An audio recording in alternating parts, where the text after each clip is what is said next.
Blog Talk Radio.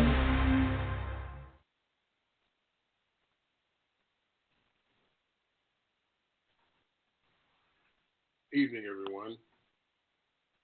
Baba Kilindi here. Hope everyone's doing well and haven't talked to folks for putting on the show, and we're getting a chance to be able to explore and talk and share with our family. You know, I don't know about the audience thing, but audience family. And we'll be talking about this evening MK Ultra. We'll be talking about Nazi experiments and programs that were put together that basically jump-started the technology of the 21st century, because we had, those experiments that went on with the Nazis that were unabated. In other words, they could do things that other civilized countries couldn't do, at least openly.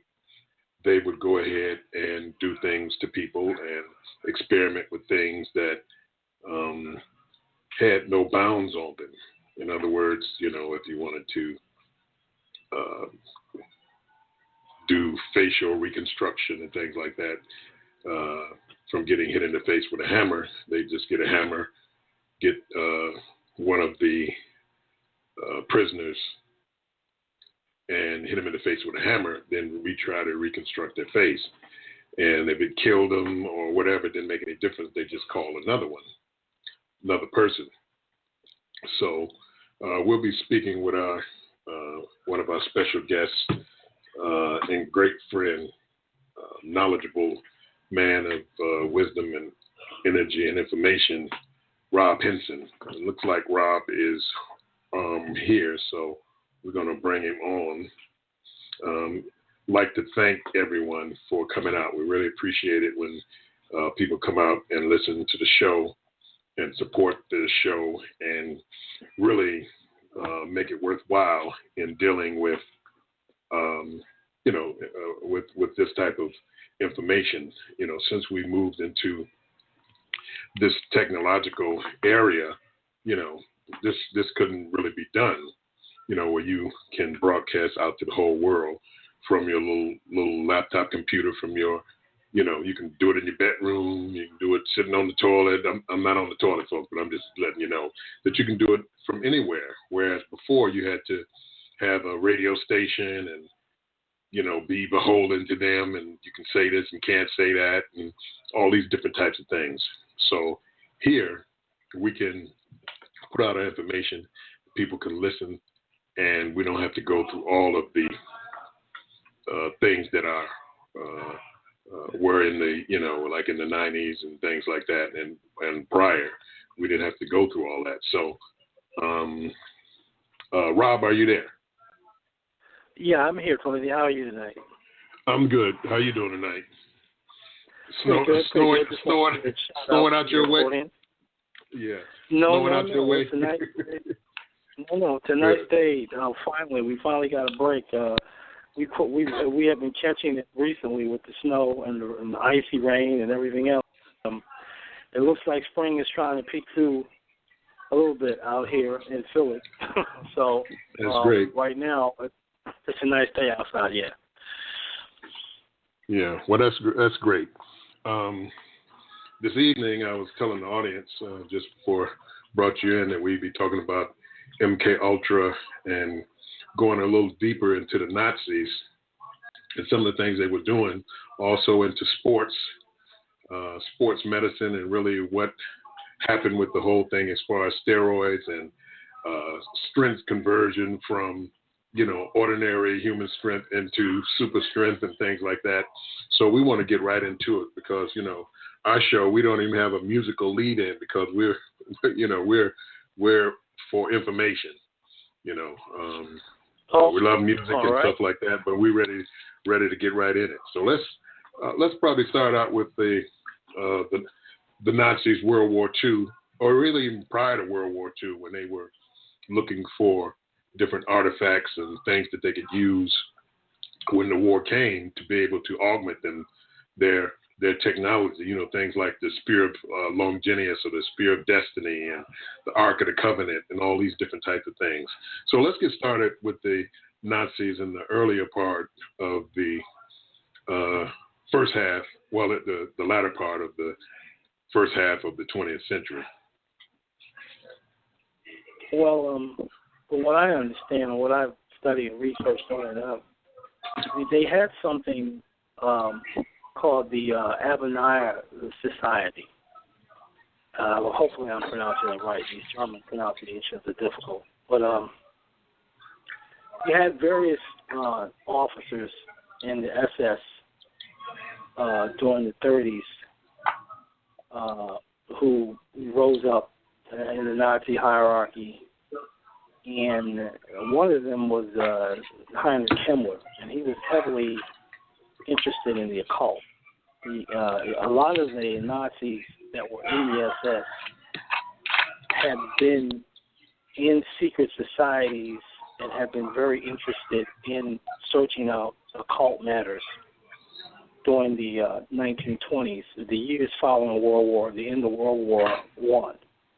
So that interim period between World War I and the outbreak of World War II, you have this period where a lot of the people that would wind up high up in the Nazi party, especially in the SS, were card-carrying occultists, people who were interested in the occult. They were interested in esoteric materials. They were interested in lost civilizations. They were interested in lost technologies. And they took this stuff very seriously.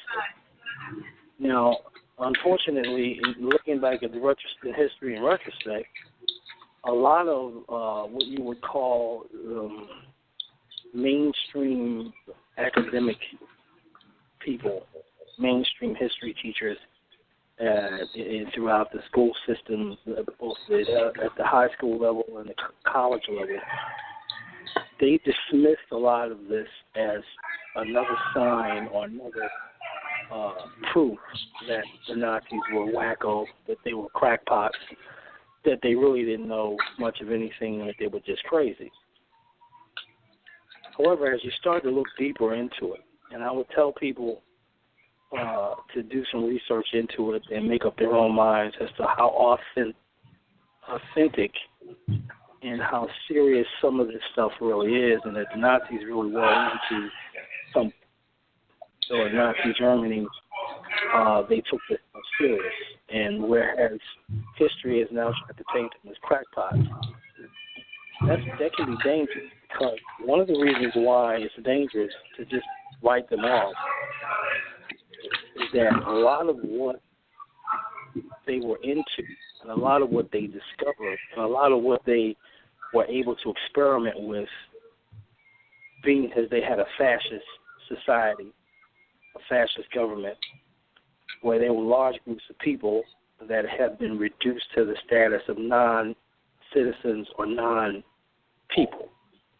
Okay, so we know of course, the German Jewish population, of course, was one of those populations of German citizens at that time that were reduced to non-people status.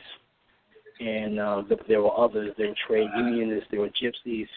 Anybody that didn't fit the Aryan ideal during that time period in Nazi Germany was on that list of people who were considered to be undesirables. And those are the people that, as you were talking earlier in the show, that they experimented on. Those are the people that eventually got carted off to the concentration camps and were fodder for all of these different experiments.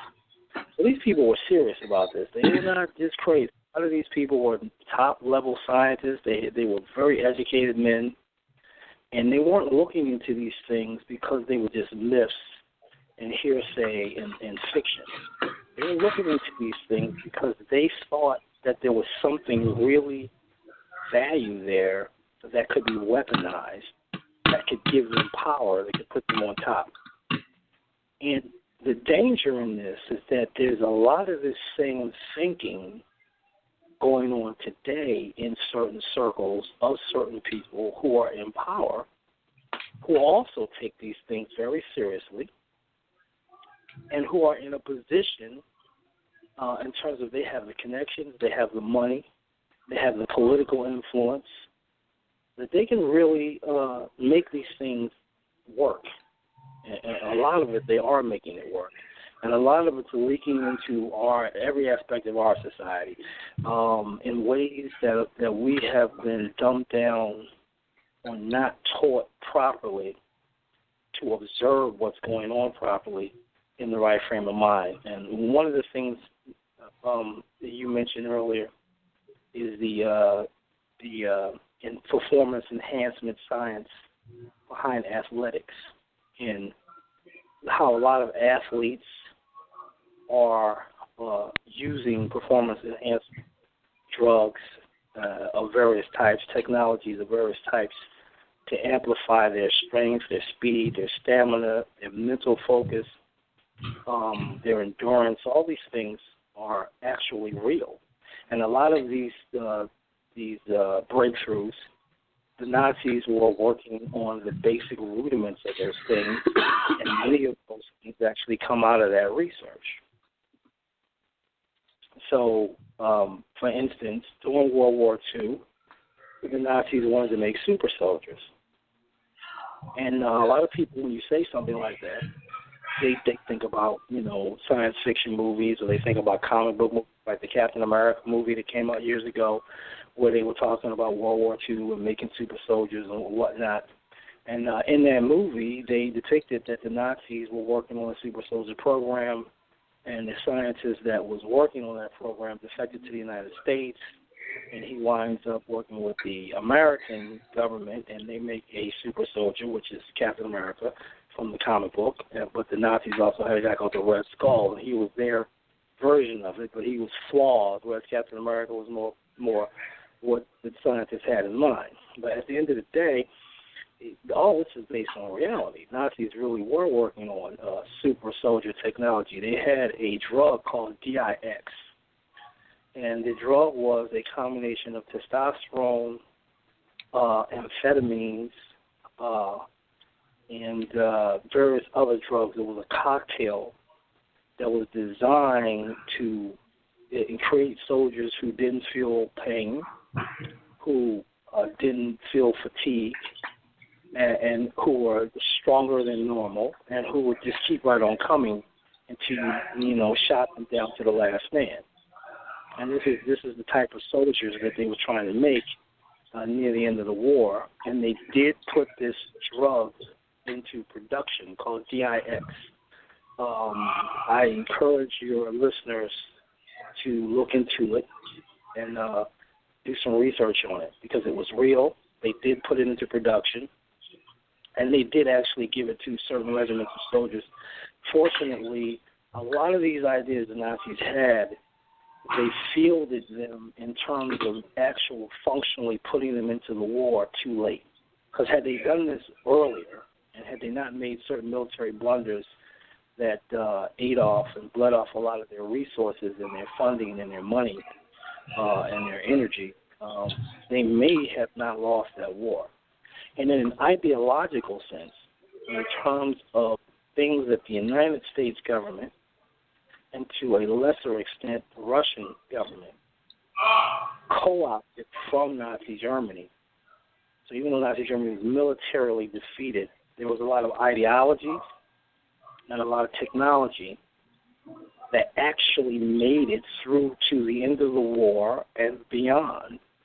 And they brought scientists that were card-carrying Nazis. These weren't just German scientists that just happened to be, German and just happened to be loyal to Germany's government at the time. These people were card-carrying members of the SS, many of them. Many of them did do human experiments. Many of them did know about the concentration camps. They used everything from slave labor to human guinea pigs from the concentration camps. Many of these scientists were brought over here to the United States after the war between 1945 and 1955 under something called Operation Paperclip. There's articles on it. There's been books on it. This is real history, folks. This is not conspiracy theory 101. This is actually facts. These can be documented. You can go look it up on the internet if you want. There's been some books written about it. Operation Paperclip. I strongly urge your audience to look into that. One of the programs that came out of Operation Paperclip, which was, they brought Nazi scientists who were working on the camps. They were working on literally two, as far as I can tell, approaches to creating enhanced human warriors, fighters, soldiers, assassins, whatever you want to call them. And it would be the variety of departments that they would work in.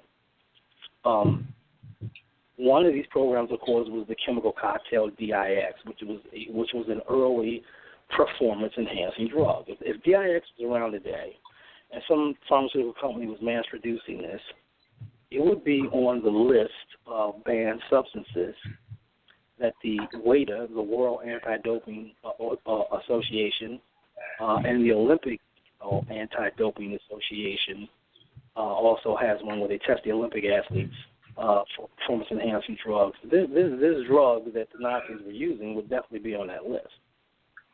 So this is real stuff. This isn't fiction. This isn't me making this up. This stuff is real.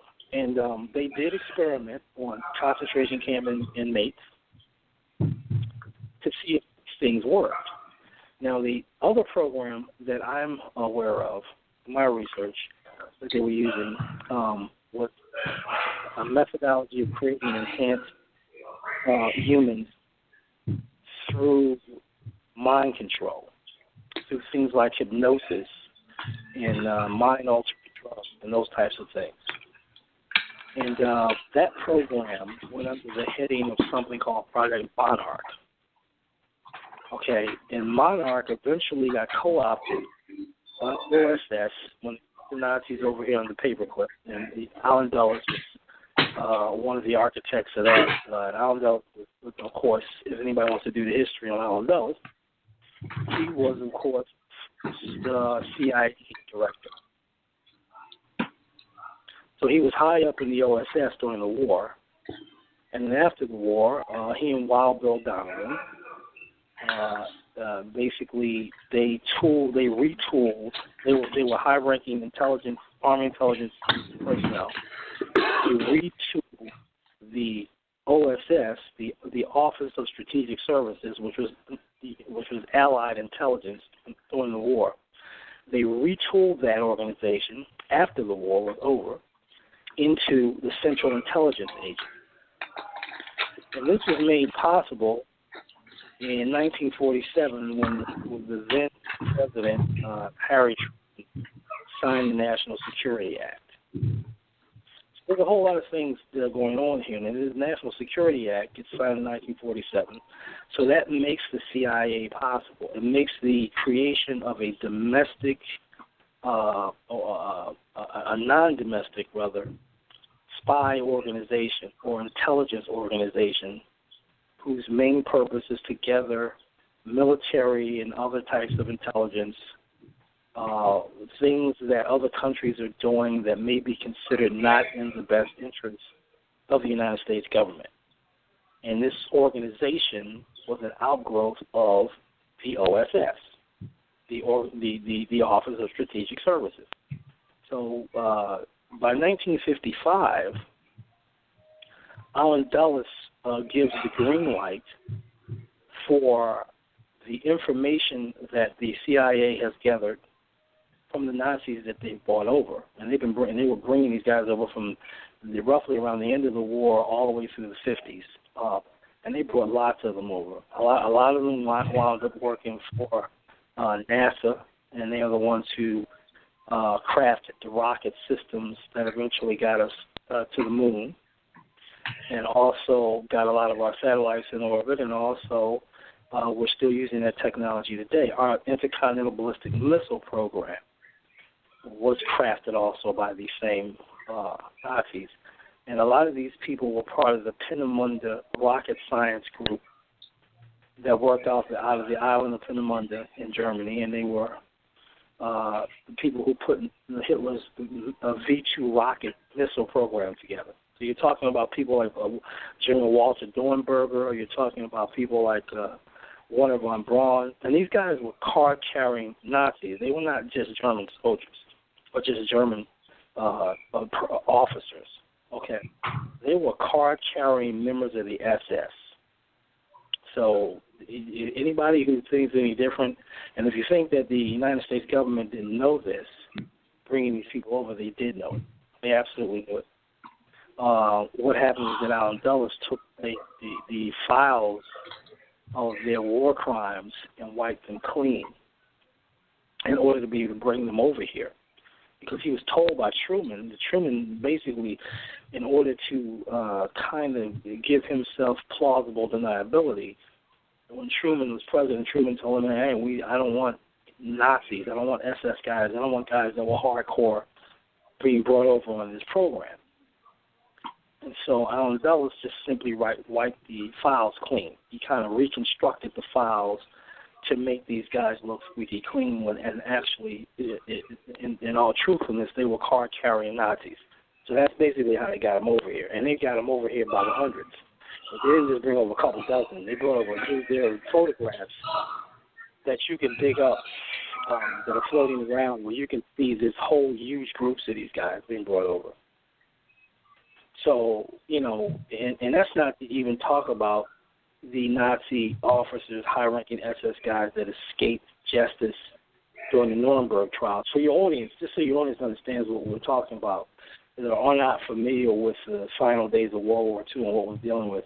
When Germany lost the war, there were war trials convened in Nuremberg, and they were going to try all of the ex-German officers who it had become known to the Allies through Allied intelligence that these people were perpetrators of war crimes, crimes against humanity, type of thing that you were talking about earlier when you say that, I want to do an experiment on reconstructive surgery, so I hit you in the face with a hammer, and then we try to reconstruct your face just to see if it works, and if we kill you, oh well. That type of thing.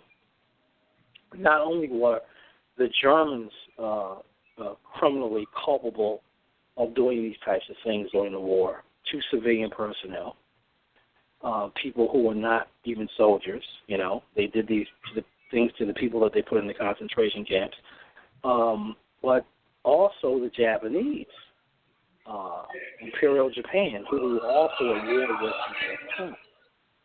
So we're at war with Germany in the European theater of operations, as they call it. We're at war with Imperial Japan, who was ally of Nazi Germany, and we were at war with them in the Pacific theater of operations. And they're the ones who actually got us into the war, because if they had never bombed Pearl Harbor, America might possibly have stayed isolationist. They might have set the war out. The United States government might never have actually physically entered World War II. Doubtless we would have supplied England with, materials to fight the war with. We were already doing that. But in terms of us actually declaring war and getting into the fight, if the Japanese had never bombed Pearl Harbor, that probably would not have happened. So I encourage people to study these things. Here's the reason why this stuff was important.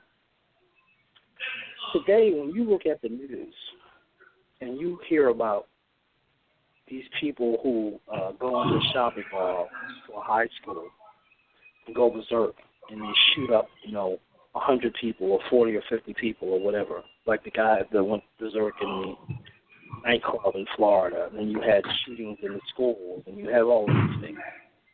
And you had people clamoring for tougher gun laws. What I would like people to do is apply some critical thinking to the situation and ask themselves,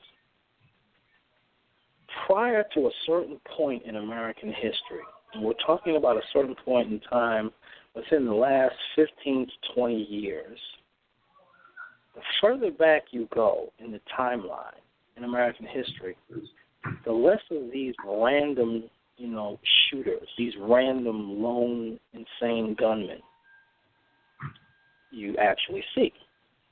In fact, if you go back into the 1950s, you don't see hardly anything like that. I mean, if you want to do the research and you want to try to dig it up, just don't see it.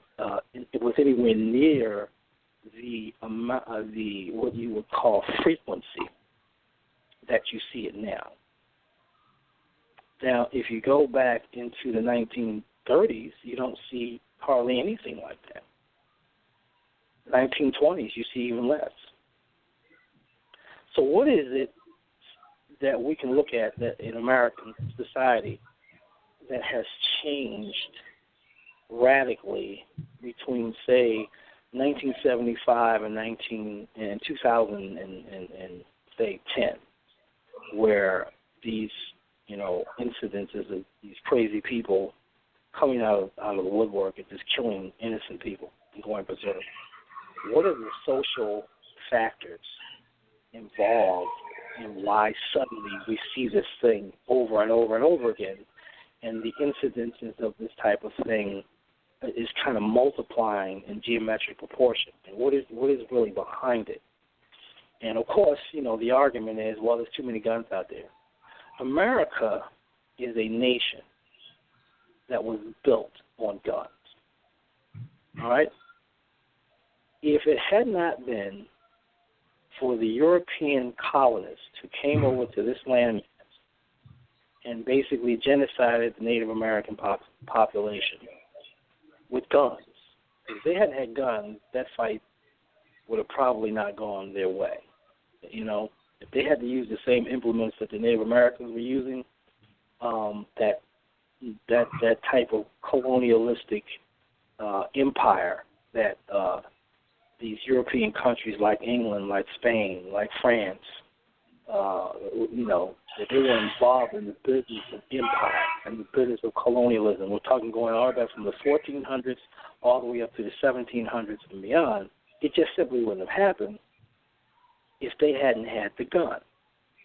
So the gun is what gave the Europeans the edge over the various non-European peoples that they were able to colonize and bring into their imperial domain.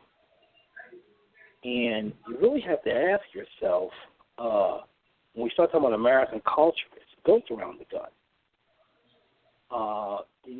We have the right to bear arms. That's actually part of the Constitution. So when you start talking about these things, guns have always been out there in pretty good numbers. If you go back to the 1920s during the Prohibition era, you had warring gangs of thugs who were selling and running bootleg liquor during the time when alcohol was actually the public sale of alcohol was illegal in America. And they had the Thompson machine guns, or the Tommy gun as it was called. You're talking about, people like Al Capone. You're talking about John Dillinger. You're talking about Bonnie and Clyde, Machine Gun Kelly, Ma Barker. These people. There was never any shortage of guns. Yet the type of activities that the criminal element who had automatic weapons, the Thompson machine gun was an automatic weapon, that they had at that time, they used them mainly on each other. Every now and then they got into a scrape with the police, but really that was the last thing they really wanted to do was get into it with the police. They usually were having wars over territory between warring gangs, warring gangsters, groups of gangsters who were all selling bootleg liquor. And then you have people like Bonnie and Clyde, and you have the Dillinger gang, and they were bank robbers and things of that nature. But at the end of the day, you did not have somebody who was not a criminal, not trying to rob a bank, not trying to sell bootleg liquor, not trying to execute members of a rival gang, but somebody who's just a lone crazy gunman who just walked out into the middle of a crowded thoroughfare and just started killing people for no reason whatsoever. You didn't have that. That didn't go on. Yet the guns to do it with, obviously, if you look at history, it was there. It's always been there. So what changed in our society to suddenly make this new type of psychotic individual, this kind of mass murdering individual show up? And is there a pattern to it? And I really challenge your listening audience to really look into that and study that. Go back in history and do the homework and see if they can see a pattern. Because what they will, if they do it like I did, they will discover that the incidences of these types of things with these types of random, lone crazy gunmen, there is a definite increase during a certain period of time when this happens, and it also coincides or is precluded by the incidence of something else that was noted by the psychiatric community. There was a gathering of the World Psychiatric Community, or International Gathering of the Psychiatric Community, in 1990. They had a meeting of all of these people who specialized, abnormal psychology. And during this conference, this is one of the gentlemen presiding over that conference got up and gave a big speech, a big talk about incidences of people who were suffering from what you would call multiple personality fragmentation disorder as a result of ritual abuse. So I want people to look into what is ritual abuse and what is multiple personality disorder. Now, what came out of this conference with these psychiatric professionals, these people in the healthcare, the mental health community professionals, that they were noting these cases cropping up all over the place during the late 80s through the early 90s. Of course, it had been happening. You can trace it back even earlier than that period, but it started to really come to the surface in terms of the professional healthcare community noticing it and also noticing a pattern between the late 80s and early 90s. They started noticing these people showing up that had these incredible cases of split personalities that weren't natural, but they had been induced. And there's a big thing about it. I would tell anybody that really is really interested in getting the scoop on it. There is something called the green bomb speech. I would challenge them to try to look that up and find it of that psychiatric meeting, that itinerary, and get the full discourse on it, because it's really fascinating. This guy who's a healthcare professional, he had more PhDs and MDs and all behind his name than you could shake a stick at, and so he was definitely an authentic professional guy in that field with a whole lot of credibility. And he basically said, hey, I thought previously that this particular type of multiple personality disorder was highly unusual. Cases of it before, say, 1920 or 1930, there were so few cases of it and it was so rare that there was debate in the psychiatric community of whether or not it was even an actual disease and or whether or not it was actually anything that was real, that this is actually really happening. There was a lot of debate in terms of the nature of it because the cases were so few and far in between. But by the 1990s, it's like an epidemic of it. Now, of course, the general public is not aware of this, but the healthcare community is aware of it. The mental health community is aware of it. So after that time period, that is when I would give it a good 15, 20 years later, is when the incidences of these,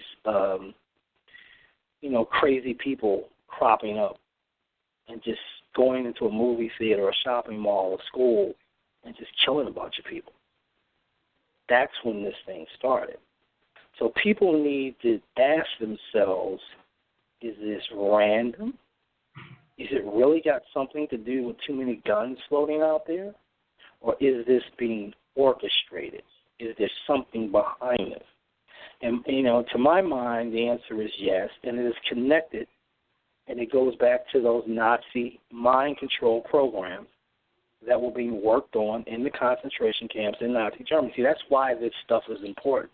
Because I know a lot of you listening audience is trying to say, okay, this handsome guy is droning on and on about Nazis and World War II, and what the hell has that got to do with the price of tea in China today? What the hell has that got to do with what's going on with the black community today in specific, and the American community in general, and what we're dealing with in terms of, things like trying to pay our bills, trying to survive, trying to deal with this crazy government and this crazy president? Well, people describe our president as being definitely somebody who's a bit left of center in his behavior and some of the things that he says and does, and that, it worries people. Many of the things that comes out of President Trump's mouth worries people, and rightly so. And we also have a lot of these incidences of brothers and sisters being murdered by police officers unnecessarily. All these things the black community is dealing with. And here I am on the radio talking about Nazis and Nazi Germany and what went on between 1945 and 1955. And people are trying to wrap their minds around it and go, well, what the hell has that got to do with anything? And it has a lot to do with it. Because a lot of what you're seeing now, I'll quote Malcolm X when he said the chickens have come home to roost. That statement had a lot of weight to it, even back when he said it. Of course, he was referring to the Kennedy assassination, which is, again, also connected with all of this that I'm talking about. Because that, too, at least elements of that assassination plot came out of this same type of technology that you can trace back to Nazi Germany. So that's where the connections come in. Now, we take this now and we go into the area of performance-enhancing drugs and how it's also connected with that. And I want to say this. When you start looking into the history of performance-enhancing drugs, anabolic steroids, growth hormone, insulin-like growth factor, IGF factor, SARMs, selective androgen receptor modifiers, things of these nature that are out there today. In the athletic community is using them. The fitness industry has been completely corrupted by this type of technology. What you're looking at with this stuff is the sugar on the donut. Okay, you go back to the 1950s, which is between 1950 and 1955, we're in the beginnings of the Cold War. And the Cold War had its origin in a lot of things. And that's another program altogether. If I wanted to get into the Cold War, if I wanted to get into Harry Truman and some of his policies and ideologies versus President Roosevelt, his predecessor, if I wanted to get into President Eisenhower and how his administration dealt with it, and how all these things combine to give you what they call the Cold War, which many of the people that are listening who are in their 20s or 30s, they probably don't even know what the Cold War was. So, rather than throwing out a terminology and trying to box anybody out or isolate anybody, because this is about inclusion, this is about educating our community so that we can be as up to snuff information-wise on all this stuff as other communities are. The Cold War was the period between the end of World War II and roughly 1988, 1989. And it was a period of intense political hostilities between the Soviet Union and the United States primarily. You had other countries that were involved also, but the big two were the Soviet Union and the United States. And the whole big thing behind the Cold War was that the potential for a conflict between the Soviet Union and its satellite countries that were part of the Warsaw Pact, and then we also have the United States in its post-World War II satellite countries as part of NATO. And I urge people to look up those words and look them up in the political context, and because they frame the world that, say, if you are now in your 20s or 30s, we're talking about the world that your parents and your grandparents came up in. That world was framed by the NATO alliance versus the Warsaw Pact alliance, and basically the United States and its influence versus the Russians and their influence. So that was the Soviet Union, their influence. And this was the tension, the dynamic tension between these two military-industrial complexes that was going on during the 1950s, the 60s, the 70s, and it didn't really end into the late 80s. And it ended when, I was in New York in 1988 when the Russian President Gorbachev came to the United Nations, and he gave his classic speech on glasnost. And at the end of that, the interpretation of that with anybody that was listening to it was, for all intents and purposes, communism is dead. And right after that, the Berlin Wall went down and the Soviet Union collapsed. The Berlin Wall was a dividing line between Eastern and Western Germany, for those who are not aware of what that means. Okay, and what that meant was when Nazi Germany collapsed, the dividing line between East and West Germany, the Eastern Bloc countries that were under the influence of the Soviet Union, and everything west of that being more or less under the influence of what was remaining from the Allies. We were talking about the United States and England and France primarily. So that schism, Nazi Germany as a country, kind of defined that post-World War II schism. And so you had this dividing line. And basically a lot of the things going on behind what was called the Iron Curtain, there's another word for it, what was going on behind there in terms of what the Soviet Union was doing with some of the science that they had co-opted from the fall of Nazi Germany in terms of human performance enhancing technology. They were experimenting with things with their athletes because their athletes would become a source of propaganda when they competed in the Olympics and in the international athletic competition leading up to the Olympics with the Western countries. It was kind of a propaganda thing of my way of life and my political cultural philosophy versus yours. And I am able to produce superior people. Look at my athletes and how superior they are versus yours. Your athletes are a example or a personification of your corrupt, decadent, undisciplined society, which is why they cannot compete on an even playing ground with mine. And this was the propaganda. It was absolute bullshit on both ends. It absolutely meant absolutely nothing when it came down to the reality of it. An athlete is an athlete is an athlete. A human being is a human being. And a combination of genetics, desire, and the availability of certain types of tools, certain types of information, and certain types of technology is what will determine who's going to win, not the political ideology of the society that athlete comes from. That has nothing to do with it. But that was the game that was being played.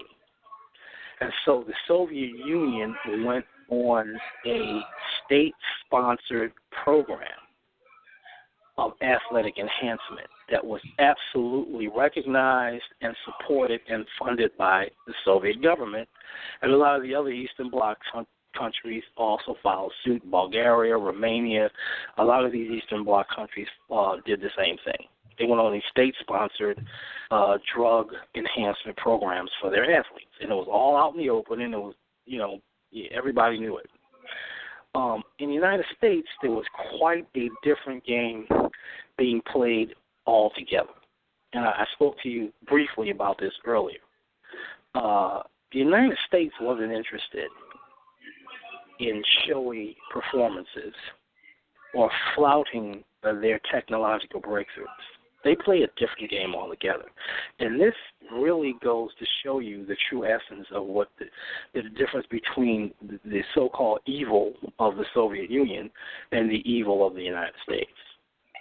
The United States likes to point the finger at the Soviet Union as that they're a totalitarianistic society. They do a lot of under the belt, below the belt type of stuff. Even the rhetoric that's out there now. And once again, this is another connection. If you go back to the 1950s and 60s, there was all kind of political rhetoric during the Cold War about the evil Soviet Empire, the evil empire. Okay. The Cold War ended, for all intents and purposes, between 1988 and 1995, pretty much. It was pretty much over by that time. And yet, you have a lot of rhetoric today in wake of, supposedly the Russians hacking the election, the Russians being in some way responsible for President Trump being elected over Hillary Clinton, Vladimir Putin being this evil representative of the evil, Russian Empire reemerging. And so you have a lot of rhetoric amongst United States, politicians and political leaders that are trying to resurrect the rhetoric of the Cold War. If you look at the language that they speak, if you listen to them in the media, there's a concerted effort to try to recreate the atmosphere of the Cold War. So this is why it's important for people to go back in history and understand this stuff. Because those who do not learn the lessons of history are doomed to repeat them. I know that's a cliche, but it's absolutely the truth. So during that time period, the Soviet Union had an open state-sponsored athletic enhancement program that by any means necessary, they were going to make bigger, stronger, faster, better athletes. And that was quite well publicly known. They weren't trying to hide it, not in Soviet society and definitely not on the international scene. It was very well known that there was a state-sponsored drug program going on in the Eastern Bloc countries. All right. In the United States, the athletes received no government funding. Now don't get me wrong.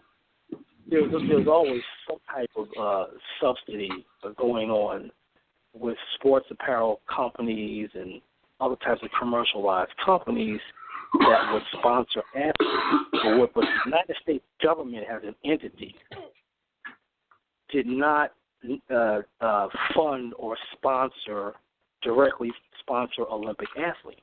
Meaning, if you were competing in track and field, if you were competing in weightlifting, if you were competing in boxing, the United States government wasn't giving you a government-funded stipend to live on while you did nothing but train, so that you would literally be a professional athlete in terms of your status or in terms of your reality, but not you will still be considered an amateur because you are quote unquote not making a living from your sport, yet you're being under the table subsidized by the government. That was the case with the Soviet Union and the Eastern Bloc countries. Those athletes, their job was from the crack of dawn until the setting of the sun was to get up and train for their particular sport. And they didn't have to worry about where they were going to live, what they were going to wear, what they were going to eat, or how much it was going to cost for the coaching, the equipment, the drugs, the vitamins, the food, the protein supplements. Everything was paid for, and everything was state-sponsored. In the United States, it was exactly the opposite. Athletes had to scrounge up their own funding. They had to get their own sponsorship. They had to work jobs and train. This is how it was. But when it came to the performance-enhancing technologies being developed, these performance-enhancing technologies were not athletic or public or commercial. They were militaristic. And that's the basic difference between the United States and the Soviet Union, and that, of course, the Soviet Union probably also had militaristic applications of the performance-enhancing technology, but they were openly experimenting with their athletes publicly. Whereas the United States played it very close to the vest in most of the performance enhancement technology prior to the late 50s that was being developed by the Nazi scientists that the OSS brought over during Operation Paperclip, the mind control techniques that can also create superhumans, and there's a specific pathway through which they do it. And that would take up an entire show that I could go into as into how they do it, or how they did it back then. They actually have the technology at this point has gone leaps and bounds beyond what it was back then. So anything that they had back then, they've got it now, 10 times better. And yet, the things that you can still look up in terms of DARPA, which is the military defense agency that deals with the testing of technologies in order to produce more advanced weaponry and more advanced soldiers for the purpose of warfare. So this is the kind of thing that we're talking about. Even the things you can look up that DARPA is doing, like the bionic Iron Man armor that they have just pretty much completed. So they've got a guy who can run through a hailstorm of automatic weapons fire up to 60 caliber machine gun bullets, and that will do nothing to this guy. Won't stop it. They demonstrated it already. That's just icing on the donut. It's just like the space program. It's just like their advances in medical technology, their advances in communication technology.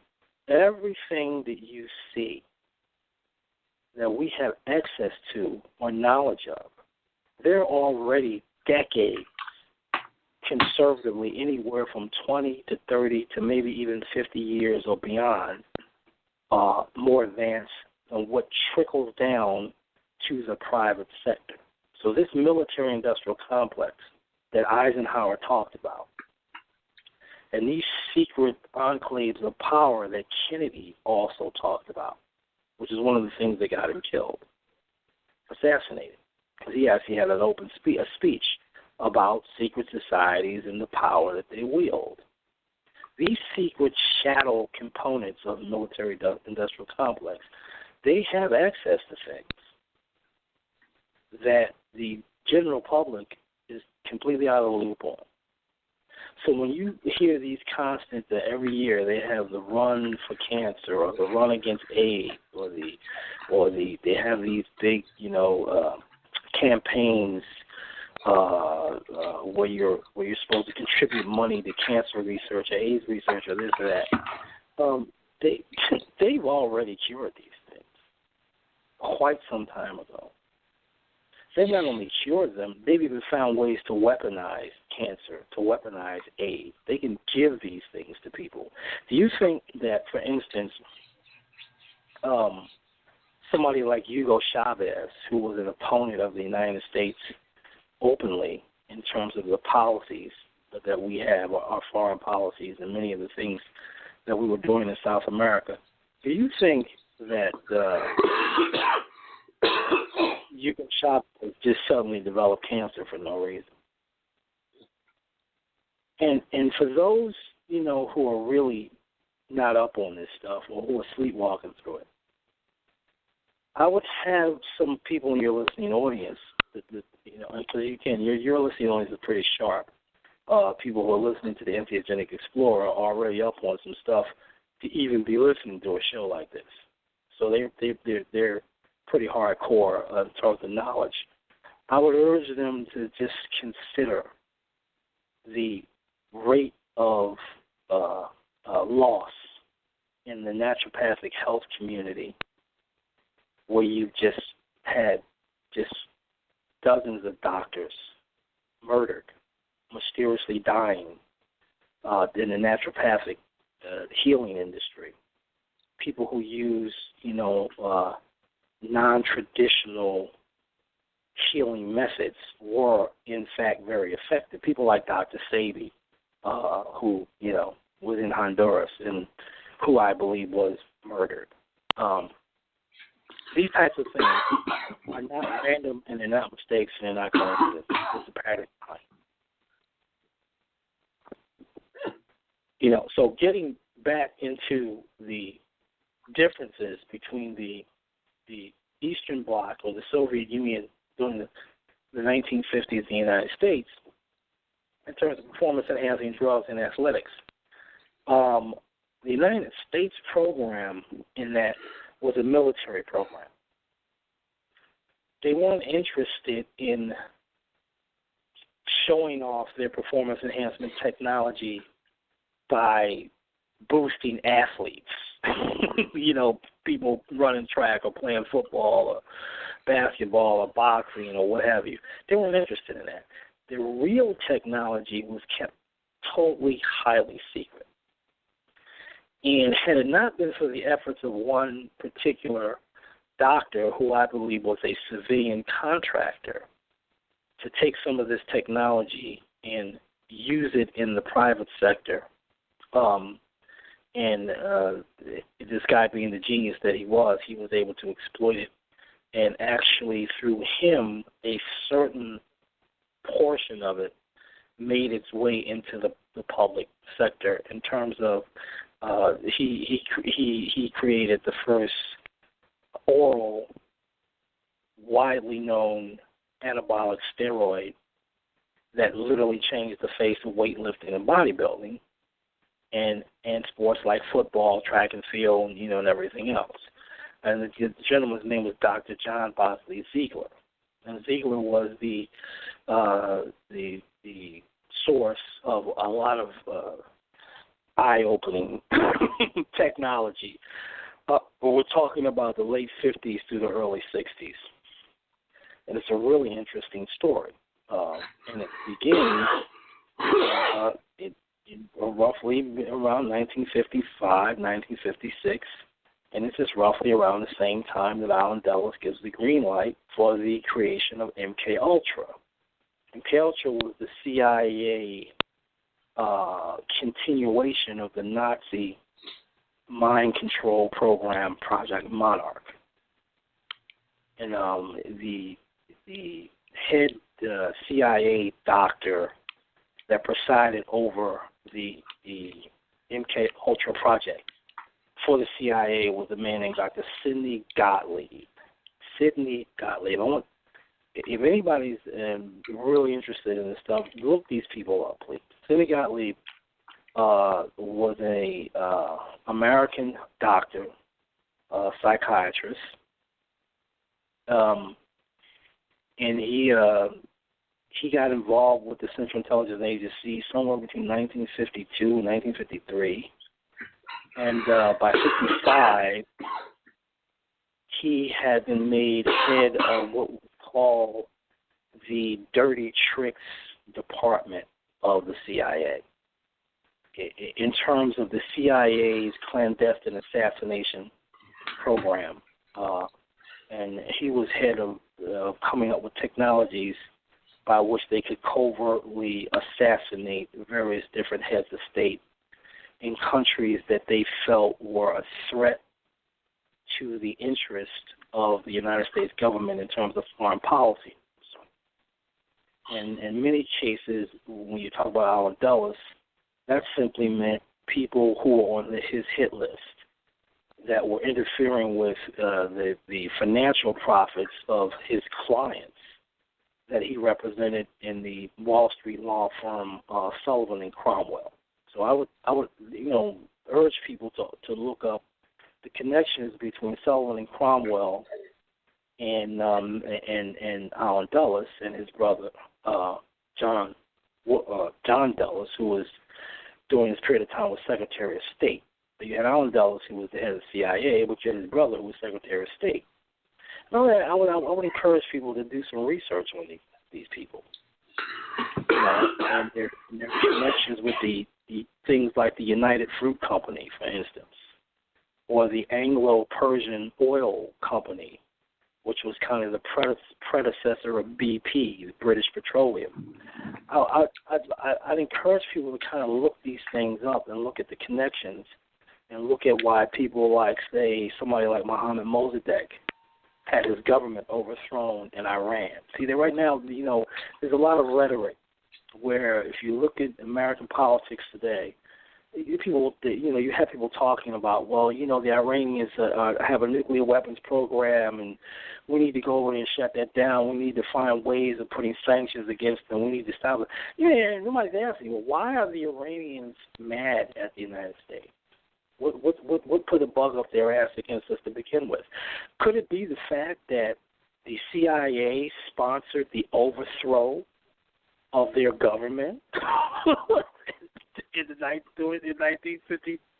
In the 1950s, in order to get rid of Mohammed Mossadegh's government because he wanted to nationalize the oil industry. He wanted to have Iran actually profit from their own oil deposits rather than having the British have total control over the oil, the refinement of oil and the export of oil out of Iran. He wanted Iran to actually have some of that profit, so he proposed to nationalize the oil industry. And because APOC, the Anglo-Persian Oil Company, was a client of Sullivan and Cromwell, they said, hey, now that you guys are Secretary of State and the head of the CIA, we're a client of yours, can you do something to help us out? And, of course, they did. They overthrew Mohammed Mossadegh's government, and they put in the Shah of Iran. So maybe that's the reason why the Iranians are a little pissed off at us to this day. Maybe that's why they don't trust us. Maybe that's why they feel they need to have nuclear weapons in order to protect their interests. And these are the kind of things, again, all of this has its rudiments in the fallout of what happened between 1945 and 1955. So people who don't think that this history is important, and then they look at the news today, and they cannot even interpret the origin or purpose of it, or where does this stuff come from? Because nobody's going to teach it to you. Nobody's going to tell you.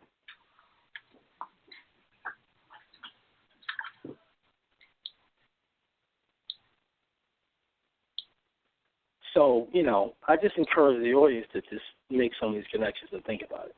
But getting back to the non-state sponsored, or shall we say clandestine, drug enhancement, performance enhancement program in the United States, again, it was going on concurrently with the mind control program.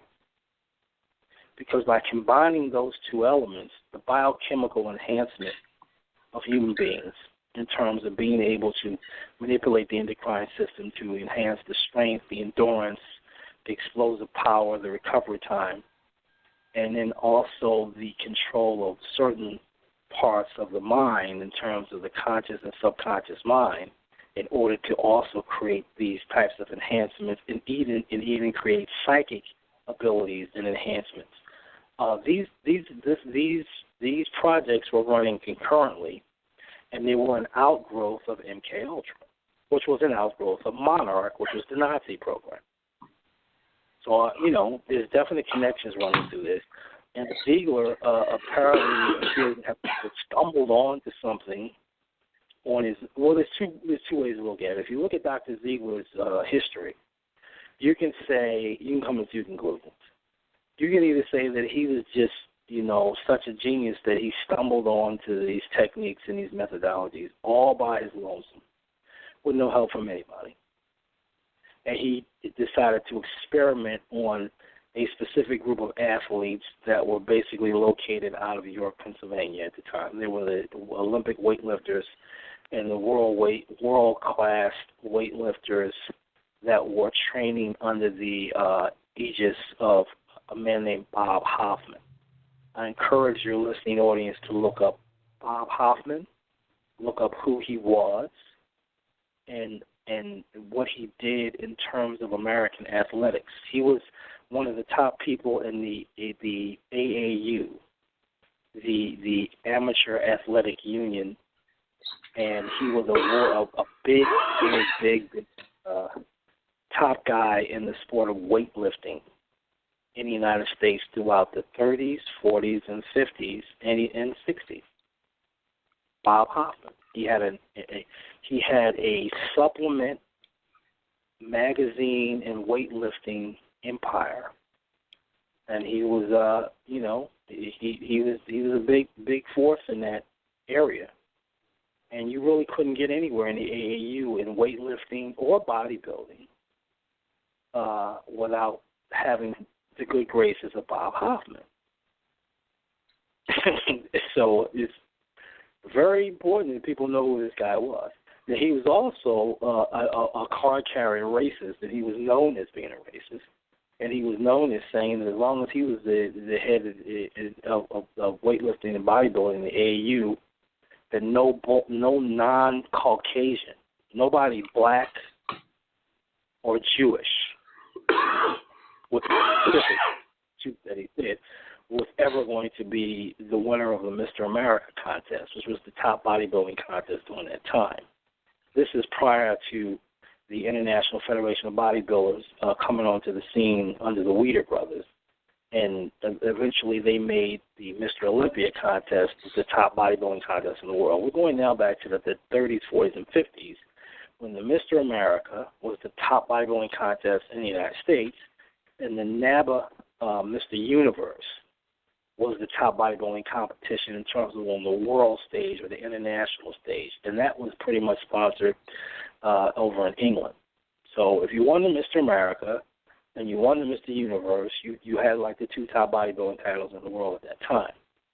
Well, to get to the Mr. America level, to even be qualified to go and compete in England, the Mr. Universe, you had to go through the AAU, and that means you had to go through Bob Hoffman. And Bob Hoffman was not for any kind of brothers, any kind of people with a darker persuasion, no matter how good your physique was.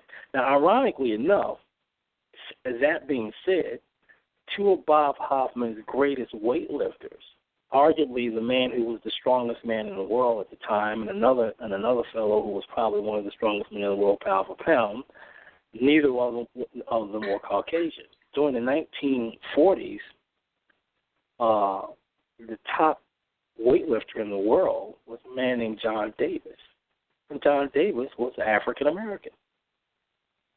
And he won over 12 world champion weightlifting titles. He had a record that for a long time was unbroken. I think it may still be unbroken in terms of the amount of titles that he won in a continuous stream of titles. And then World War II broke out, and he went to fight World War II, and he came back, and he started winning again.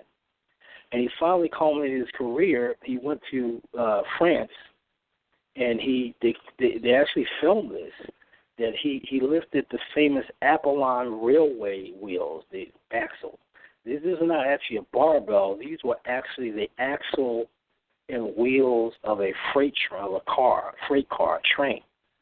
And it was said to be unliftable because not only was the weight tremendously heavy, but the axle was so thick that a normal human being couldn't get their hands around it. And he basically was able to clean and jerk this thing using a reverse grip, so that he basically power curled it to his shoulders, and then he pushed it overhead and caught it in midair, reversing his grip and caught it in the traditional grip, and then he military pressed it. And they have this on film in the archives, in the weightlifting sports historian archives. It's probably accessible. You might even be able to see it on YouTube somewhere. Somebody might have it. But John Davis was his name. He's an African American, and he was the greatest weightlifter of his era. So basically, he's a name that's been lost in time. Most of us know who Arnold Schwarzenegger is. We know who, the white media pushes on us. But when we start asking about our people who are great in these areas, we don't even know. Like the average black person I talk to, and I said, well, you ever heard of John Davis? They've never heard of him. They don't know who John Davis was. Well, John Davis was part of the Olympic weightlifting team when Bob Hoffman was the coach and sponsor of that team. The other guy I'm speaking about that was also possibly one of his greatest, if not in his weight class, he's definitely the greatest, and that was Tommy Kono. And Tommy Kono was Asian. So you had a black guy and an Asian guy that were like two of the best that ever did it, and Bob Hoffman, who's the head of this thing, is a complete racist. So that just goes to show you the contradiction or the irony of some things. And you and I spoke, privately about Tommy Kono and his possible connections with the martial arts champion Bruce Lee, martial arts icon Bruce Lee, that everybody is fascinated with and everybody believes was superhuman. Well, he may have been superhuman because he may have been utilizing this program that Dr. John Bosley Ziegler invented. He was definitely using aspects of it. That's without question. Whether he was using the entire program or not is up for debate. I, for one, think he was, and I gave you my reasons why, and maybe we'll do a show on that one day. Again, a lot of people will call it speculation, but I've got documentation to back things up. So at the end of the day, though, we'll just stick to the subject of interest, which is what I would call a version of the Super Soldier program that almost became commercialized and almost became publicly acknowledged, and things happened to make it go underground, which is kind of why you haven't heard of it. Because, again, the game the Americans were playing, elements within the American government and the American intelligence community and the American military community, they were not interested in public displays of where their technology actually sat on any level. So there was always a double thing going on in America. You got the public commercialized version of something, which is the sugar on the donut version of it, and then you've got the clandestine government version of it that's off the radar, and that includes everything from the military hardware to the communications technology to the space program, and up to and also including the creation of advanced type of soldiers, assassins, superhumans, as we would call them. You definitely have the technology to make them. They've been doing it for quite some time, and they keep it undercover. And the medical technology and the other types of technology that could actually come out of this, that could advance the world as the way we know it, that could heal diseases, that could make people well, that could make sick people well, that could make the world a better place. They keep a tight grip on this stuff so that we live, the low level, we live like primitives compared to what they've actually got. So the United States, the government was not about broadcasting that they could make super people like the Soviet Union was doing. Soviet Union's got, they've got, athletes showing up at the Olympics that are juiced to the gills on steroids and whatever. And the United States government is playing it a little bit more subtle. They've got things that make steroids look like cotton candy. But Ziegler was one of the guys that I believe they contracted out part of the program to. And I believe he made the connection possibly through Ciba Pharmaceuticals, where he was a biochemist and a research scientist. So he was not only a medical doctor, but he was also a research scientist as well. And he went to weightlifting meet. He wound up becoming associated with Bob Hoffman. I'm not going to get into the whole story of how that happened, other than to just say that he had a medical practice during the 1950s in Albany, Maryland. And he had taken up weightlifting after World War II. He got shot up in World War II, I believe in the Pacific Theater. And he was told by doctors that he would not be able to regain the full use of his right arm in terms of him being able to lift things overhead or the arm functioning properly because of the wounds he had received during the war. And he being a medical doctor and a tough, hard-headed guy, he decided that he was not going to accept that prognosis. And so he started to get into weightlifting as a way to rehabilitate his arm and shoulder area, and he succeeded. From working out, from doing bodybuilding with weights, he was able to rehabilitate himself, and that made him a firm believer in weightlifting and weight training. So when he heard about the lifters over in York, Pennsylvania, and they were training at a gym called the Broad Street Gym in York, Pennsylvania. That was this famous gym that they trained at. That was basically where all the top weightlifters in the country would come to work out at under Bob Hoffman. Well, what happened was, he decided he was going to drive to make that drive all the way from Albany, Maryland to York, Pennsylvania, in order to be in this atmosphere. It would be very similar to if during the 1970s, somebody interested in bodybuilding was living out on the West Coast, and Venice Beach was only like a 2-hour drive away, and they would be willing to make that 2-hour drive every day just so that they could train at Gold's Gym, with the top bodybuilders in the world like Arnold Schwarzenegger and, Franco Columbu and Frank Zane and Robbie Robinson and all of these people that they would read about in the magazines and whatnot. They would go, it's only 2 hours away. I'm going to go out there and actually meet these people. I'm going to go actually train with them. Well, the weightlifting facility in York, Pennsylvania, in terms of weightlifting during the 50s and 60s, had the same kind of ambiance. And so Ziegler decided to make that long drive, and he would make that drive, and he would go there and train with them. And because he was a physician, and he had all the prestige that goes with that title, Bob Hoffman decided to put Ziegler on his payroll. And he decided he wanted to see Ziegler to be associated with the weightlifting team because it kind of made them look more official, so to speak, to have a guy of that caliber working with them. So he became like the team physician for the weightlifters. And as a result of this, he wound up going overseas with them to Europe, to Vienna, I think it was, for weightlifting meet. Now, this is during the height of the Cold War. This is between 1955 and 1956. So you got to mark the dates on this because, again, the CIA has initiated MKUltra around the same time, and I believe that there are definite connections.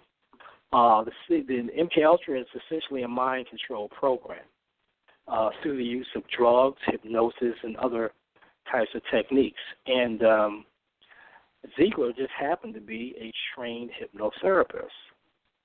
So there's all of these connections that are there. And if you want to really research it and look at it, So Ziegler, while he's at this weightlifting meet, the United States is competing against the Russians. And he's noticing that the Russian athletes are markedly stronger than they had been in previous meets in a shorter period of time. And he wants to know why. He also notices that the Russian athletes, are being catheterized. He's backstage where they're preparing, and he's seeing that they're literally, the doctor is sticking a catheter in their bladder and draining it. So he's kind of going, okay, using his knowledge of the endocrine system, anybody knowledgeable in that, had I been backstage and saw that, I would have come to the same conclusions that he had come to, that, okay, these guys are being catheterized, they're much stronger than they used to be, in a short period of time, something's going on here. Possibly they're being, somehow their testosterone level is being boosted. So that's all of those things are signs of that. So what he did was he went out drinking after the meet. He went out drinking with the Russian coach. And he got the Russian coach drunk on vodka. Ziegler was noted for being a heavy drinker and a man who could really hold his alcohol. And so the fact that he was able to drink a Russian under the table with drinking vodka, the Russian team found this quite a novelty, that this American could hold his liquor like that. And so, being plied with alcohol, they started to loosen up, and they started to talk. And during the conversation, it came to light the Russian athletes, were indeed being administered shots of testosterone, which explained everything. It explained the increases in strength, but it also explained that why they had to be catheterized, because when you take large amounts of exogenous testosterone, the testosterone converts into another chemical called dihydrotestosterone.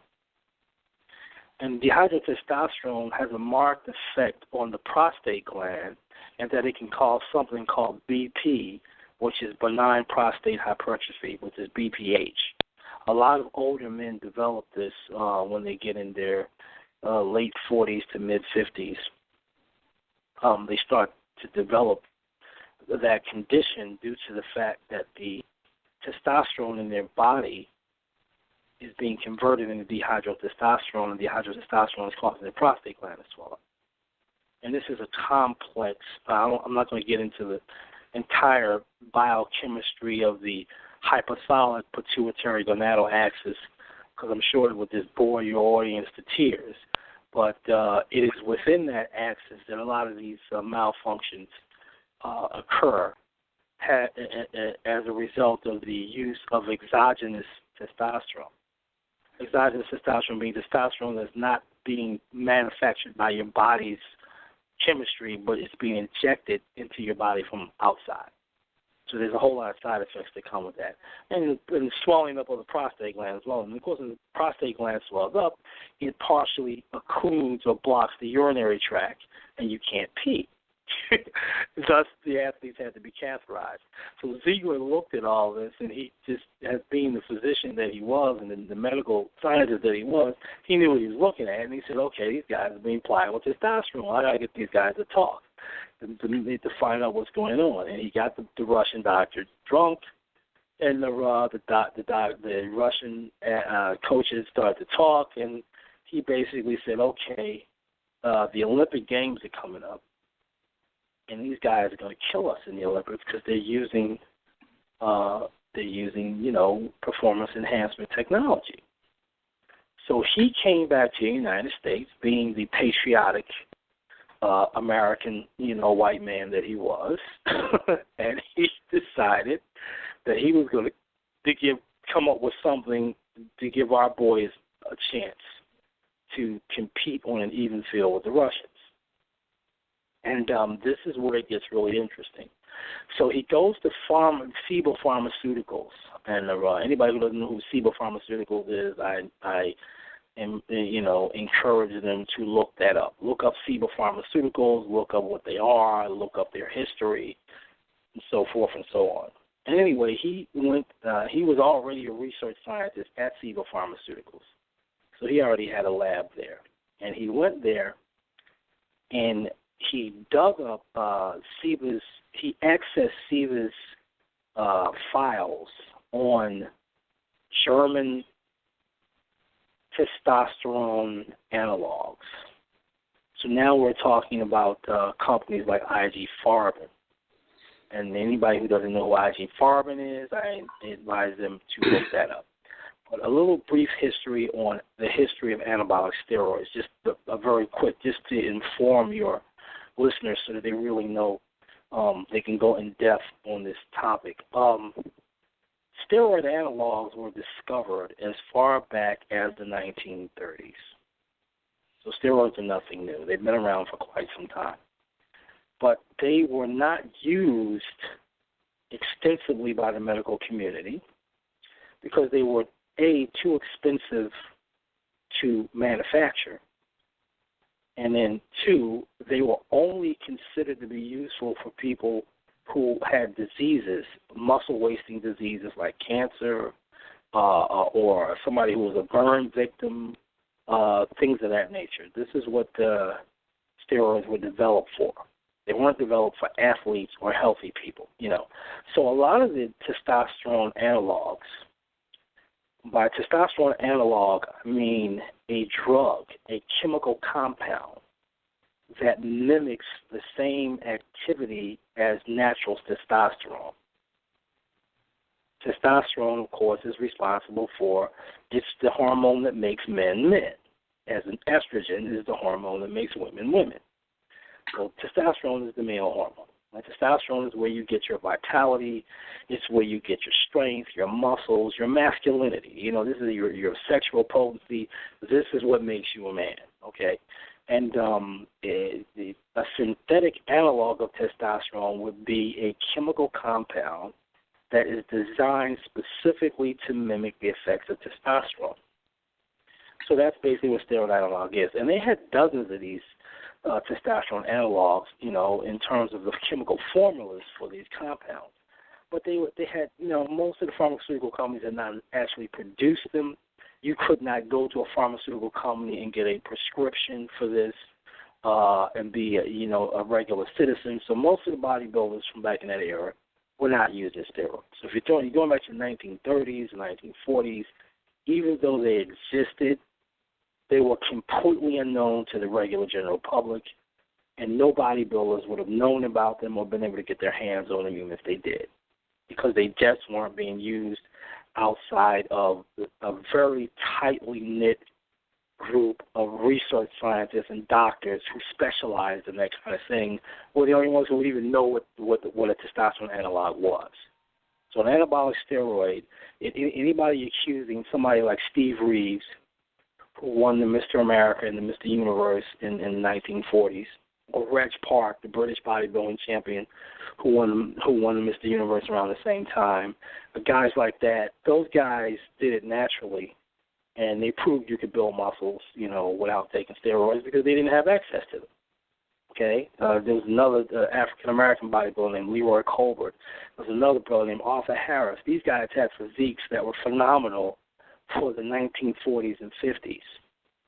And the brother I mentioned earlier, John Davis, he also, again, he was winning his world weightlifting titles way before steroids would have been in any way available to anybody in the weightlifting community. So this brings us back to Ziegler. Ziegler comes back.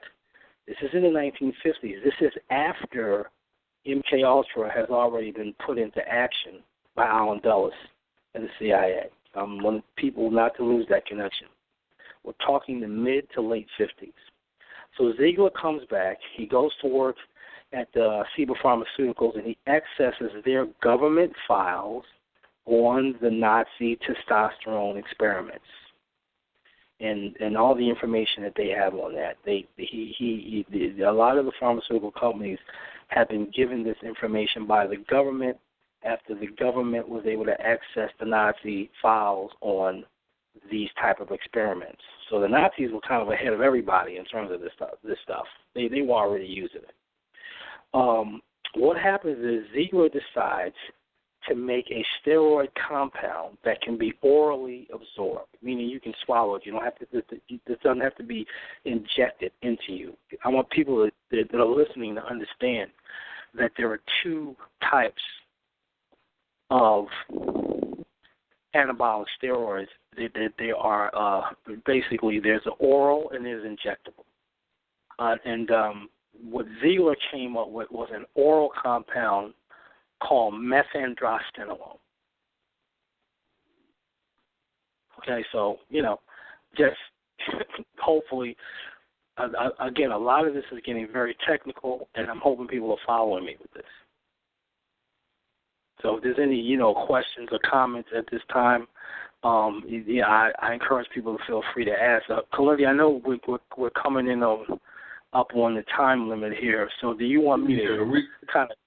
Why don't we get a couple of questions and see where we can go for that for the last few here, and we still have to do our commercial. So, 419, you've been holding. Do you have any questions or anything for Rob or myself? No questions right now. It's fascinating. I'm fascinated sitting here, fascinated. So enjoying the whole conversation. Thank you for calling in and your support. We're going to move right along.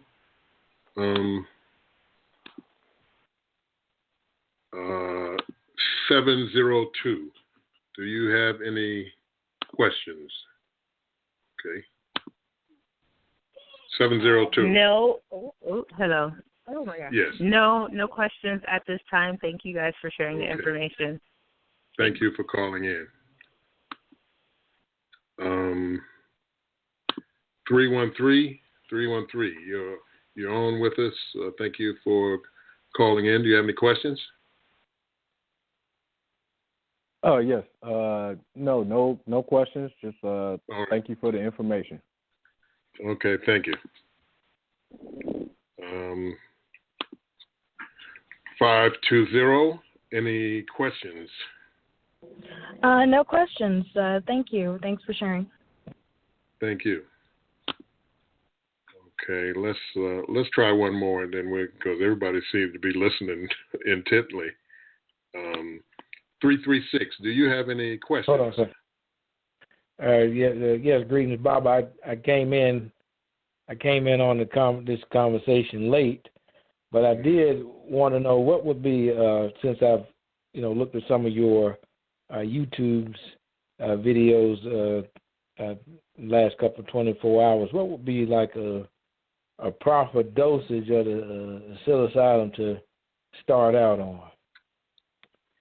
Okay. Well, we have a protocol that we suggest to people, and that's starting out with 5 dry grams of psilocybin mushrooms, and with a sitter for the first 3 times that you take it.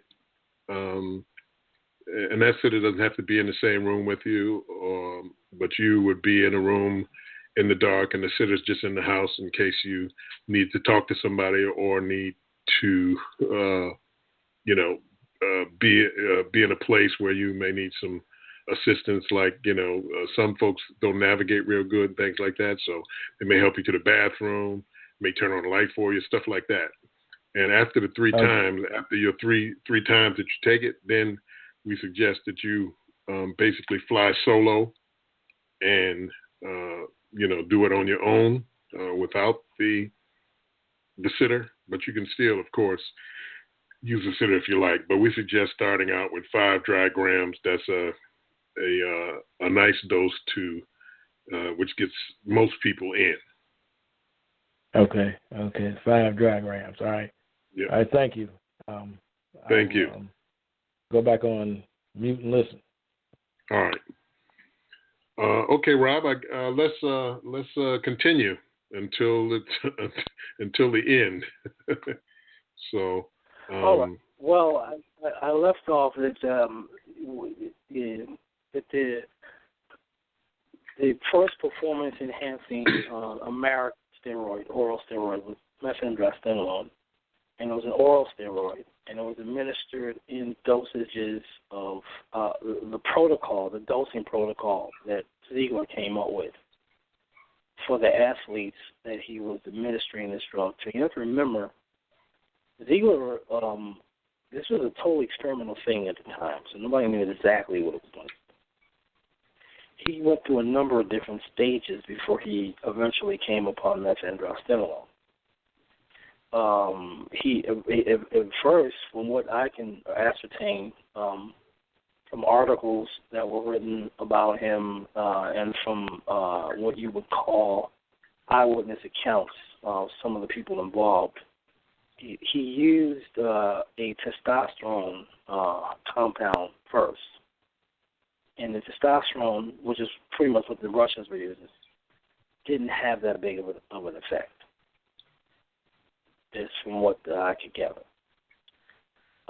So he then decided that he wanted to create a compound that had a 2-to-1 or 3-to-1 ratio. I'm not quite sure if it's 2-to-1 or 3-to-1. Anabolic to androgenic ratio. And for your listening audience, what that means is testosterone has two functions. It has an androgenic function and an anabolic function.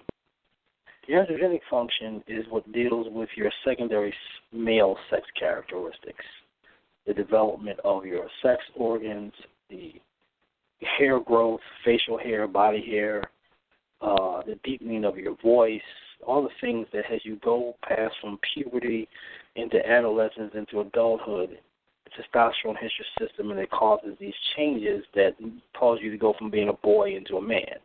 So that's basically what testosterone does in terms of its androgenic properties. The anabolic properties are its tissue building properties, specifically its muscle tissue building properties. And that's what athletes are interested in. They're interested in enhancing their ability to build muscle size and strength. And testosterone does that by attaching itself to what is called an androgen receptor. And the androgen receptor, basically when the testosterone attaches there, signals the ribonucleic acid so that the ribosomes start to manufacture or synthesize amino acids in the muscle tissue. That's the process that's going on biochemically. So what's going on is that testosterone has an androgenic signal, but it also has an anabolic signal. And the androgenic signal is kind of unwanted. That's where all the negative side effects come from. That's where you have effects that will, for instance, affect your sex drive, or not so much increasing it, it can actually cut it down or cut it off, which of course nobody wants. It can cause hair loss. It can cause things like increased blood pressure. It can cause increased negative cholesterol profile in your body, so that you develop, arteriosclerosis and hardening of the gumming up of the heart. This could lead to a heart attack or stroke. So it can do a lot of negative things in terms of the androgenic side effects. The anabolic effect is just its ability to spur the body into retaining nitrogen, enhancing the development of protein into muscle tissue, the synthesis of amino acids in the muscle tissue. That's the actual effect that anybody that takes steroids is after. They don't want the other stuff. So what Ziegler did was he decided to create a synthetic compound or to take one of the formulas that were already, there was a catalog of these formulas that the compounds had not actually been synthesized. He took one of the methadrostenolone and he synthesized it, and he made the first oral anabolic steroid that had this 2-to-1 ratio where it was twice as anabolic as it was androgenic. So he really beefed up its muscle building capacity. And the tablets were given to the athletes he selected. And they were basically told to start off with a protocol of 5 milligrams per day for the first week, 10 milligrams for the second week.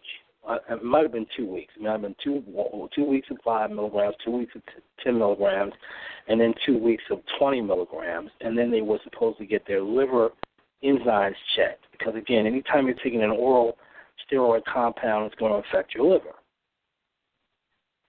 And so they were to be monitored to see that their liver enzyme profile wasn't going crazy. And then they were going to taper off a week off and then go back on. So it was kind of this kind of 6-week protocol or what have you. So that's basically what the original protocol was. And if you understand the type of dosages and stacks of different drugs that bodybuilders progress through during the 60s when this Pandora's box got open and they just basically applied the if a little bit is good, then more is twice as good. You know, the more is better syndrome, and that's how things got out of hand. And Ziegler really was disappointed in that, and that the athletes eventually, SIBA started to produce the methamphetamine, and you could get it with a prescription. And so the athletes started to just go on their own with it, and that's how it really started to get out of hand, and it basically changed the face of what you would call social bodybuilding in terms of the social commercial sector. Now, what was going on behind the scenes was a whole other story, because Ziegler had other technologies. This is what kind of separates him from just being the doctor that came up with steroids, and that he also came up with other technologies that could enhance human performance, and these were of a more esoteric nature. I mean, steroids people understand. They know what steroids are. But he came up with a machine called the isotron. And the machine was basically a machine that could shoot electrical current through the body and cause the muscles to have extreme muscle contraction. And this machine actually was capable of building muscle strength, enhancing even the way the nervous system functioned in terms of the way the body fired off motor units or neurons that attached to motor units that cause muscles to contract. So this was a big, big leap in terms of if you're trying to create people who are superhumanly strong. One of the barriers to human super strength is the human nervous system, in terms of the way the human nervous system is constructed, and that in terms of voluntary muscle contraction, the physiology of voluntary muscle contraction when you are in the parasympathetic division of the autonomic nervous system. Again, I'm throwing out terms that physiologists and doctors use, and I apologize for that, so I'm going to break it down for your audience. There's basically two separate nervous system modalities in the human body. One of them deals with ordinary circumstances in your environment, ordinary levels of stimuli. Okay, and so you're talking about respiration, digestion, things of this nature, under ordinary circumstances. You know, you're sitting in the living room, you just ate a hamburger, you're watching Monday Night Football or your favorite soap opera or your favorite TV show, and you're having a beer maybe and whatever, and everything is just fine. That's the parasympathetic division of the autonomic nervous system. Okay, if somebody was to throw a brick through your window, or somebody was to kick your door in and start firing a submachine gun into your living room, your body would quickly go from the parasympathetic division of the autonomic nervous system into the sympathetic division of the autonomic nervous system. Now, the sympathetic division is basically defined as the flight or fight syndrome. It is a carryover from our distant Paleolithic past, when people frequently had to run or fight for their lives. And the parasympathetic, the sympathetic division covers just that. What happens physiologically during the sympathetic division of the autonomic nervous system is that your digestion shuts off. All the blood rushes out of your stomach into your muscles because, you're going to need this oxygenated blood to either fight for your life or run for your life. And there's some peculiar things that happen with your nervous system. There's something attached to the end of every muscle in terms of as it attaches into the tendon and then anchors into the bone, that when that muscle flexes or extends, it's going to move that joint. We're getting now into kind of anatomy and physiology. And basically, there's something called the Golgi tendon organ. The Golgi tendon organ is an apparatus of the nervous system that's designed to shut down 90% of your body's ability to innervate or fire off muscle fibers. Okay, I'm going to repeat that. The Golgi tendon organ is an apparatus of the nervous system that is designed to shut down most of your body's ability to contract its muscle fibers. And the reason for this is this. During a normal muscle contraction arc, meaning you touch something that's heavy that needs to be moved or lifted, the receptors in your muscles at the joint, at the axis of where the joint of the muscle flexes, it sends a signal to the brain. And it says to the brain, there's resistance. There's a weight that needs to be lifted. There's something that needs to be moved, whether it's you got to move a chair or your couch, a barbell that you're trying to pick up, whatever. And this signal, when it hits the brain sends a second signal back to the muscle that says, contract. The muscle fibers, if anybody knows anything about the physiology of muscle fibers, what happens is there's two types of proteins in the muscles, the actin and myosin filaments. And what happens is there's an action potential inside the muscle, which is electrochemical, causes calcium cisterns inside the muscle to break open. And this calcium is released, and it causes a reaction in the proteins inside of the muscle fiber so that the actin and myosin filaments slide across each other. In other words, the muscle shortens. It goes from being elongated to shortened, and as it contracts, the muscle pulls on the tendon pulls on the bone, the joint moves. For instance, if you grab the barbell and you're going to curl this barbell, you're going to do a barbell curl, what would happen is you would get elbow flexation, the bicep muscle would shorten, and it would pull the forearm closer to the humerus. The humerus being the upper arm bone that's attached from the shoulder to the elbow. The forearm, or the radius and the ulna, is, of course, the bones that are attached to your wrist. And so, from your wrist to your elbow. And so, if you got some in your hand, if those two joints come together, you've got something called elbow flexation. Well, that's basically what happens when you get a muscle contraction.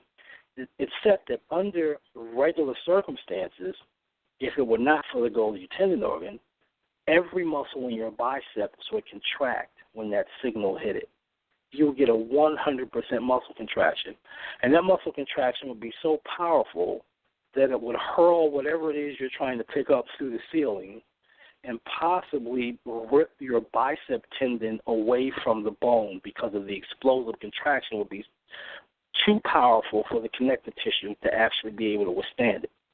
So in order to stop you from tearing yourself apart under your own strength, the Golgi tendon organ neutralizes the ability to contract more than a paltry, incredibly small percentage of your total muscle fibers, meaning, less than 10%.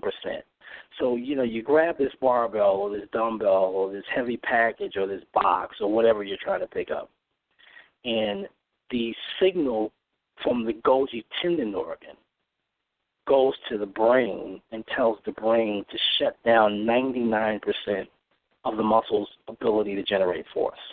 And thus, you only have a small percentage of force that you're capable of using at any one time. Under ordinary circumstances, this is under the parasympathetic division. the sympathetic division, there is a massive amount of epinephrine, or in the normal layman's nomenclature, we're talking about adrenaline. You get this massive adrenaline rush, and what the adrenaline does, it's a chemical that bypasses the Golgi tendon organ and shuts directly across the nerve cell membrane, so that you basically get a massive contraction of muscle fibers because of this chemical called adrenaline.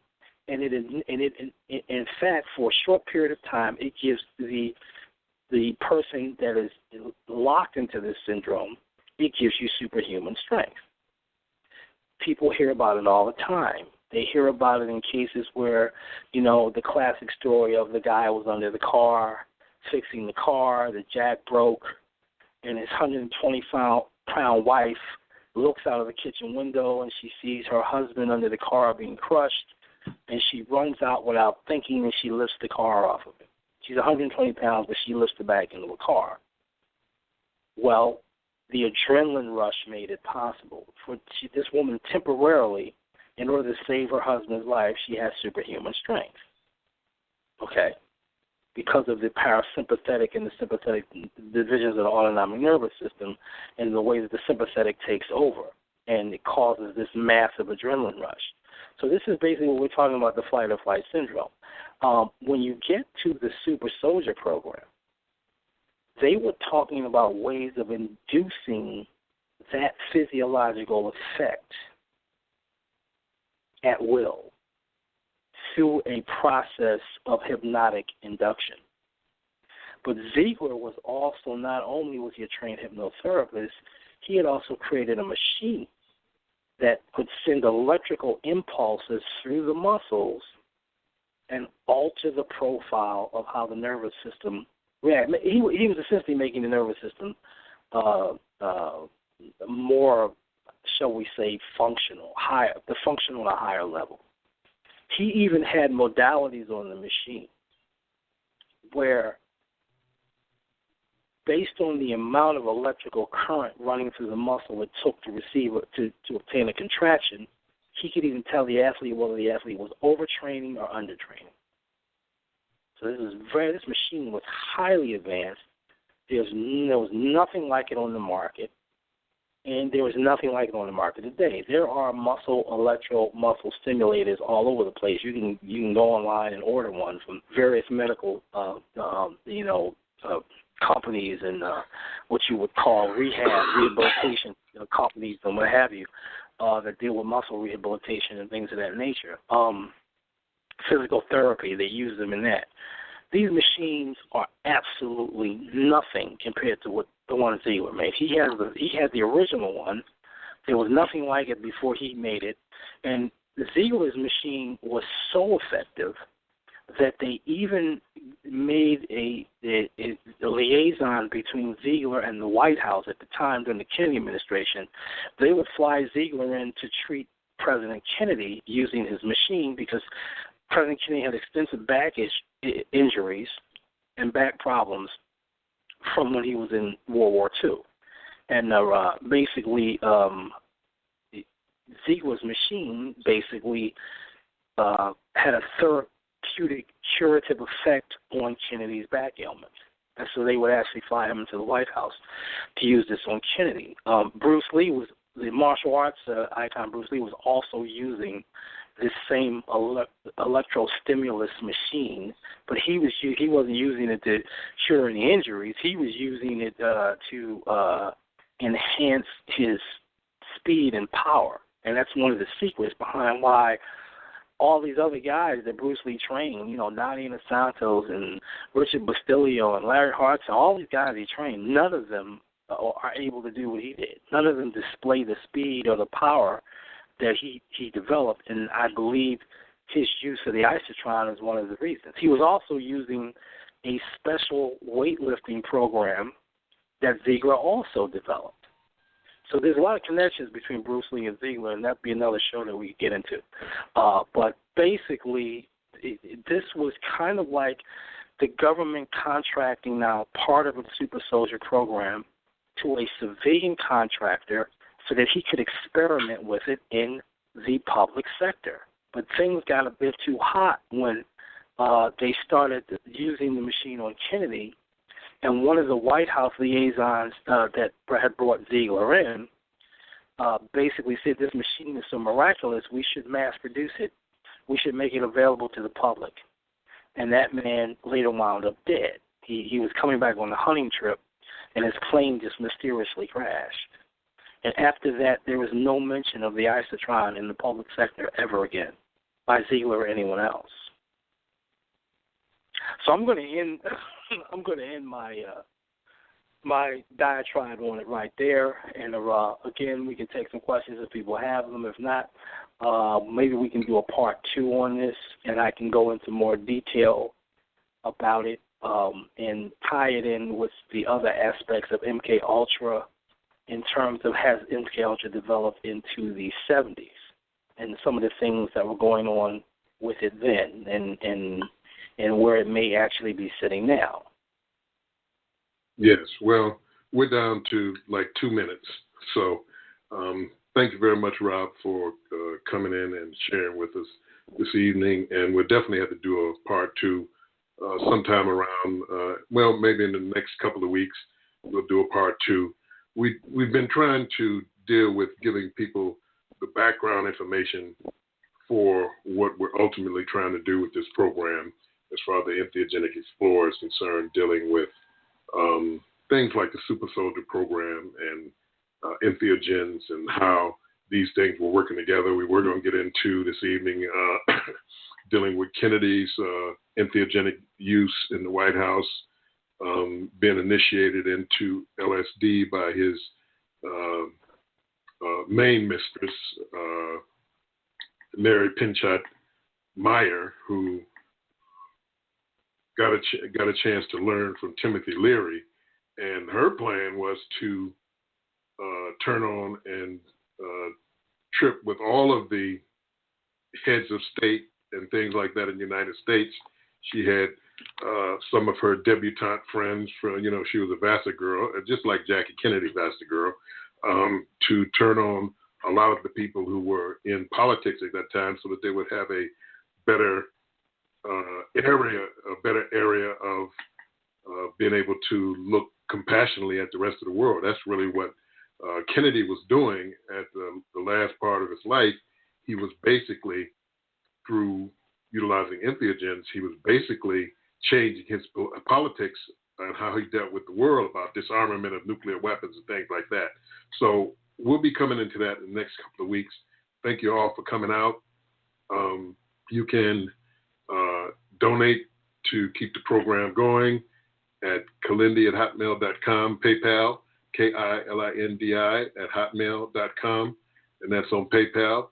We thank you very much for coming out. We appreciate your coming on with us.